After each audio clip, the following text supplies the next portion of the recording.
2018, in fact this fall, marks the 125th anniversary of the start of what is now Wellspring. Of course, back then it was the Altenheim, or the Old Folks Home, which started in Monroe in 1893.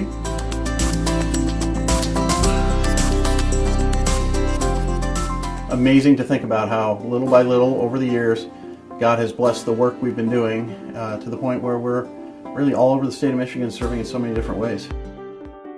The original Altenheim was created by Action of the Lutheran Church in Michigan, where they empowered a group of lay people to go and serve, particularly at that time, the widows of pastors. The idea was that as you moved into the Altenheim, you essentially provided whatever you had in life, asset-wise, money and so forth, and that was your payment, and that was it then. I remember one story where I was talking to a woman who was actually a cook in the old Altenheim. I said, "Where was the kitchen?" And she said, "Well, it was in the basement." "How could it be in the basement in that day and age?" I said, "How did you get the food to the people?" And she goes, "Well, on an elevator." And I actually researched that to find out when the elevator was invented, and sure enough, it was before 1893. The Lutheran Church, I would say, is the parent of Wellspring, and Monroe is the oldest sibling. And all these other siblings have come along over the years. What was Lutheran Child and Family Service started as the Kinderfreund Society, again German, and it was all about serving orphans back then, is the language we used. Again, came as an edict of the church to say we need to serve kids without parents, and that's how that started, and that initially started in Bay City. So really, that's the second born.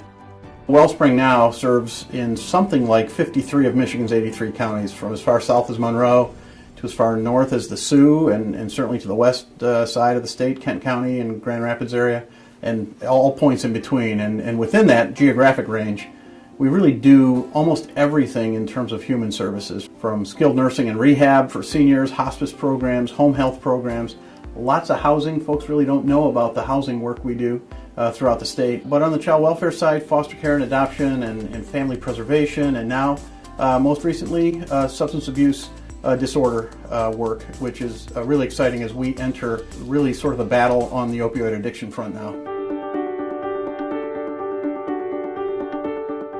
Of course, we're strengthening the services we already provide. We're in a place where we can recruit the families that we need, and so we've made investments in how we recruit, in our website, which is very informative, very interactive now, that families can go on and really learn a lot about what it's like to be a foster parent. But we're also, there's a whole movement now, and a whole model of what we call trauma-informed care. These kids have been through a lot of trauma. What we know about that is it does reflect then in various behaviors and the way they engage with the world. And so learning about that and helping parents equip them with training accordingly is a really big effort we're making now to make sure that it's not just about placing kids with families, but it's also about equipping those families to be able to serve those needs, and those needs are trauma-informed now. The direction we really see ourselves going is trying to get in front of the challenges that families have that often now lead to children being removed or families being, broken apart.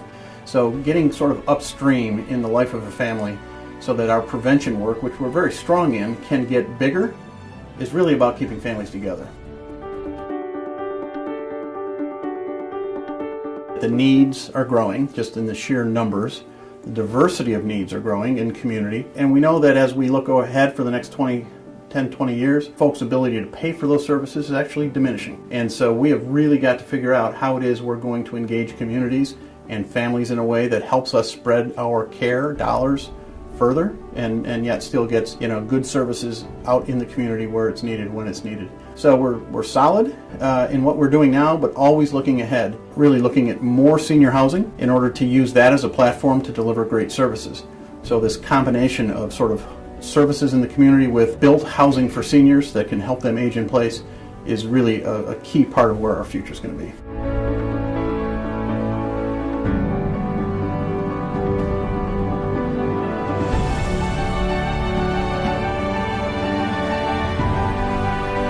"125 years is a really impressive milestone. Some of us will be here for several decades in our career, that's still just a blip on that timeline, right? So we feel like we're just stewards of this ministry, serving people as best we can for the moment, but knowing that the mission endures. It started years and years ago, and really for 125 years, every day, somebody has gotten out of bed, gone to work on behalf of what is now Wellspring Lutheran Services and served people. We feel like that's a really important legacy, but legacy only matters in terms of the strength it provides. Legacy doesn't matter to a child coming into foster care today. Legacy doesn't matter to somebody coming into hospice today. What matters is that we're there for them, that we're really good at what we do. And that's really what drives us forward.